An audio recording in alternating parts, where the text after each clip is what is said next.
Orang kita kan banyak yang mikirnya kalau semua etnis Rohingya itu Muslim. Dan semua Muslim di Myanmar itu etnis Rohingya. Salah. But just over the road, we've got a mosque. Ada banyak biksu yang nampung Muslim. Ini bakal jadi video Islam di Asia Tenggara yang terakhir ya.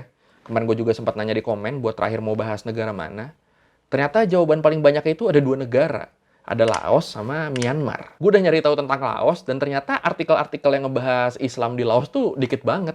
Paling kalau gue jadiin video durasinya cuma 3 menit. Ya udah kalau gitu kita bahas yang sejarah dan perkembangan Islam di Myanmar aja ya. Nanti di belakang-belakang gue selipin lah Laos dikit di Learning by Googling. Sebelum Islam sampai di Myanmar tuh udah ada beberapa kerajaan yang terbagi di 2 wilayah.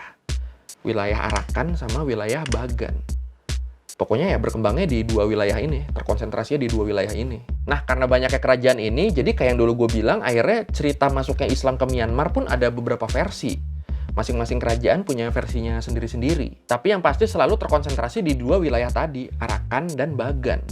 Yang Arakan dulu udah pernah gue jelasinnya di video yang tentang Rohingya, bisa dicek di video itu. Yang Bagan! Kalau yang di Bagan, dia berpusatnya di sekitar muara Sungai Irrawaddy pada abad ke-9. Sebelum berdirinya kerajaan Burma tahun 1055 yang didirikan oleh Raja Anuradha dari Bagan. Ini berarti udah nyampe sebelum kerajaannya berdiri ya? Keberadaan Muslim di sana juga diperkuat dengan catatan para pedagang dari Eropa sekitar abad 15 sampai 17. Di catatannya mereka bilang kalau mereka sempat ketemu kampung Muslim dari mulai di muara sungai sampai di pinggir pantai di Myanmar. Emang katanya kan waktu itu banyak pendatang Muslim yang datang lewat pantai Tanintari. Yang datangnya pun macam-macam, nggak cuma pedagang, ada juga pelaut, tawanan perang, sampai pelarian dari perbudakan di berbagai negara. Wah, beragam ya. Kehadiran umat Muslim ini akhirnya terkonsentrasi di desa-desa di selatan. Pendatang-pendatang Muslim ini akhirnya nikah sama wanita-wanita dari etnis lokal, kayak dari etnis Karen, etnis Shan, etnis Mon, dan akhirnya mereka membentuk komunitas-komunitas Muslim di sana. Jumlah mereka juga terus berlipat sampai katanya sempat ngalahin jumlah umat Buddha di wilayah itu. Bahkan beberapa sampai ada yang bisa ngisi posisi-posisi terhormat di sana, kayak kepala pelabuhan, kepala daerah, pegawai kerajaan, sampai penasehat raja. Wah, mantep ya. Rising amid this rustic scene are the beautiful spires of Bagan. Kita recall dikit deh yang di Arakan. Setelah membentuk negara Islam Arakan, katanya Islam ini berkuasa di sana sampai sekitar 350 tahun.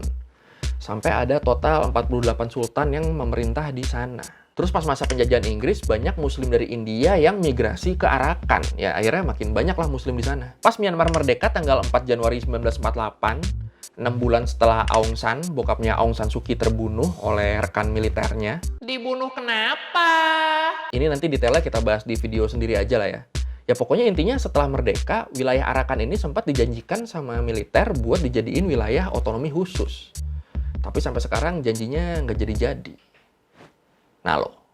After the Union Jack had been replaced by the flag of independent Burma, the members of the new government were sworn in.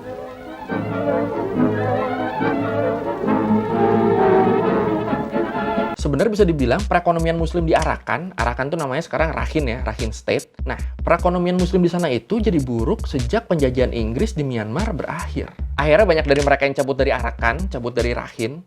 Dan yang tersisa di sana dianggap sama pemerintah militer waktu itu sebagai pendatang ilegal. Alasannya apa dianggap ilegal? Kalau menurut buku Isu Pelarian Rohingya karya Uqbah Iqbal, orang-orang Rohingya ini emang secara fisik, bahasa, dan budaya emang beda banget sama orang-orang Myanmar. Mereka lebih mirip ke orang-orang Bengali. Nah, perbedaan-perbedaan inilah yang dijadiin alasan sama militer Myanmar buat nganggep kalau mereka pendatang ilegal. Dijadiin alasan buat nindas mereka, ngusir mereka, ngebantai mereka. Nggak peduli walaupun sebenarnya mereka udah punya sejarah ratusan tahun di wilayah itu. Di wilayah Arakan. Waduh, rasis ya. Oh iya, sekali lagi gue mau ngingetin, ini yang dibantai sampai diusir sama militer Myanmar tuh nggak cuma Rohingya yang Muslim ya. Rohingya yang Hindu pun nasibnya sama. Dibantai sampai diusir. Dan yang Hindu ini ikut terusir dari Myanmar. Mereka sekarang sama-sama tinggal di pengungsian di Bangladesh.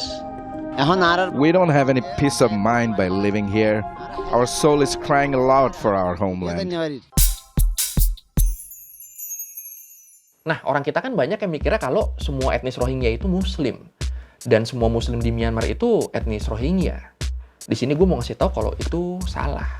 Selain Rohingya, ada banyak komunitas maupun etnis-etnis muslim lainnya di Myanmar. Ada komunitas muslim Zebardi. Zebardi ini adalah komunitas muslim tertua di wilayah Swebo.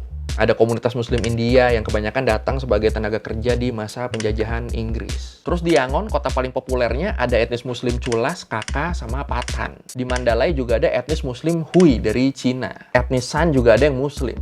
Nah, masing-masing komunitas dan etnis ini hubungannya dengan pemerintah dan militer Myanmar ya beda-beda. Terus gue inget sempat ada yang DM gue, sayangnya ini DM-nya gue cari udah nggak ada, udah ketimbun. Tapi gue inget isi DM-nya, intinya dia cerita kalau dia sebelum pandemi sempat jalan-jalan ke Myanmar, ke Yangon, dan di situ dia bingung. Bingung kenapa? Dia bingung karena di sana, di pusat kotanya tuh ada masjid gede berdiri di sana dan orang ibadah di sana tuh ya biasa aja. Dia tuh sampai nanya ke gue kayak, bukannya Islam di sana ditindas ya bang?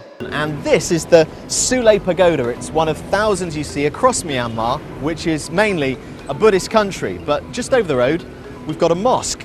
There's a Hindu temple down that way and a church up there. And this is the thing about this place. It's got a really long history of being extremely diverse. Itu kenapa gue selalu bilang kalau menurut gue pembantaian Rohingya itu adalah pembantaian etnis, bukan pembantaian agama. Dan sejujurnya sebenarnya yang ditindas di sana itu nggak cuma etnis Muslim. Yang lainnya juga ada yang ditindas. Hah? Ada yang lain yang ditindas? Ya ada. Tadi Rohingya yang Hindu juga ditindas di sana. Terus ada etnis Kachin, etnis mayoritas Kristen. Mereka ini dulu juga ditindas.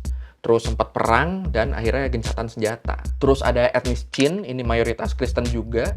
Dia masuk sebagai salah satu etnis paling tertindas di Myanmar. Yang mirip-mirip nasibnya sama Rohingya tuh etnisan, ada yang Muslim, ada yang Buddha, sama Karen. Mereka juga ditindas sama militer. Karen Peace Support Network sampai bilang ada sekitar 8.000 orang etnis Karen yang bakal ngungsi ke Thailand.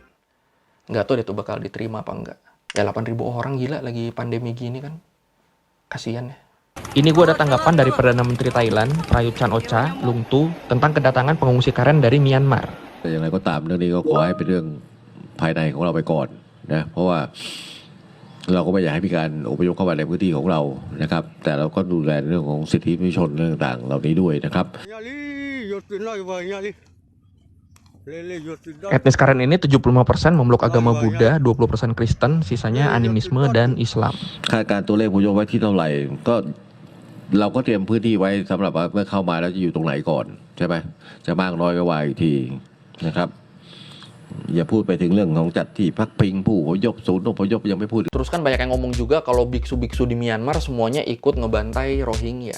Gara-gara biksu radikal yang namanya Asin Wiratu, gara-gara dia dan kelompoknya, akhirnya kesannya semua biksu di Myanmar tuh kayak gitu kelakuannya. Emang enggak. Ini sekalian di sini gue mau ngasih tahu kalau sebenarnya ada banyak biksu yang nampung Muslim di Myanmar. Kayak biksu-biksu di Lasio ini, mereka nampung sampai sekitar 1.000 pengungsi Muslim Myanmar di kuilnya. If the attacks were based on Buddhism, then we would not have been allowed to shelter in a Buddhist monastery. These monks are providing shelter and food to Muslims. That support was offered to us as soon as the violence started. No religion teaches violence. Gue nggak tahu kenapa berita ini sama media-media lokal kita nggak pernah diangkat, padahal kan ini sentimen positif ya. Bisa mengurangi suuzon antar umat beragama. Bisa bikin orang nggak asal generalisir. Gue yakin semua agama ajarannya damai. Yang ngerusak tuh ya cuma oknum. Nah, tugas kita di sini cuma satu. Jangan kepancing sama kelakuan oknum. Kayak ada kan dulu demo ibu-ibu di Indonesia. Ngedemo Rohingya. Mereka sambil demo bawa banner tulisannya kayak gini. Ya Allah bu, gue yakin ibu-ibu ini pada nggak tahu cerita tentang biksu-biksu yang nampung pengungsi tadi. Ini ibu-ibu tapi kalau disuruh nampung sama ngasih makan pengungsi, pada mau gak ya? Kalau dilihat dari tabel hasil sensus tahun 2016 ini, jumlah umat muslim di Myanmar itu ada 2,1% dari total populasinya. Terbesar ketiga ya kalau kita lihat di sini ya, walaupun jaraknya jauh banget sama yang pertama. Dan ya pastinya semoga abis ini nggak ada lagi penindasan-penindasan kepada minoritas. Mau minoritas muslim maupun minoritas-minoritas lainnya. Amin. Those individuals making hate speeches are ignorant of the truth. They're religious extremists. The religious leaders in this part of Myanmar say there is no room for that extremism here, and peace and unity will prevail. Oke, sekian Rimba Googling kali ini tentang sejarah dan perkembangan Islam di Myanmar. Gue lupa masukin Laos ya? Ya udah cepet aja tentang Laos. Pokoknya intinya jumlah umat muslim di Laos adalah yang paling sedikit di Asia Tenggara. Dibanding sama populasi total di Laos juga dia ini cuma 0,1%. Dan harus kita ingat kalau Laos ini adalah negara komunis. Wah, ditindas dong. Hebatnya enggak. Dari banyak artikel yang gue baca, semuanya nyebut kalau muslim di Laos itu hidup damai dan berdampingan banget. Di ibu kotanya, Vientiane, di sana ada masjid terbesar di Laos. Di sana umat muslim bebas ibadah. Kalau azan pakai toa pun nggak pernah jadi masalah. Dan ini juga berlaku di masjid-masjid lainnya di Laos. Hebat ya. Komunitas muslim terbesar di Laos juga ada 3. Ada komunitas muslim Chin Hao. Ini isinya pedagang-pedagang muslim dari Cina. Habis itu muslim Tamil. Ini jelas ya dari namanya ya. Muslim-muslim dari selatan India. Terus terakhir komunitas muslim Kamboja. Ini adalah komunitas muslim yang kabur waktu rezim Pol Pot. Ini pasti nih ya. Kalau ada komunitas muslim Kamboja di negara lain, alasan mereka bisa ada di situ adalah karena kabur dari Pol Pot. Emang gila ini orang. Oke, sekian learning by googling kali ini tentang sejarah dan perkembangan Islam di Myanmar. Sama di Laos lah, nyempil dikit tadi ya. Kalau lo mau revisi, kali gue ada salah, atau lo mau nanya, atau lo mau nambahin yang nggak ada di video, bisa lo tulis di komen, nanti kita diskusi di situ kayak biasa. Thank you udah nonton, jangan lupa like, comment, subscribe. Bye!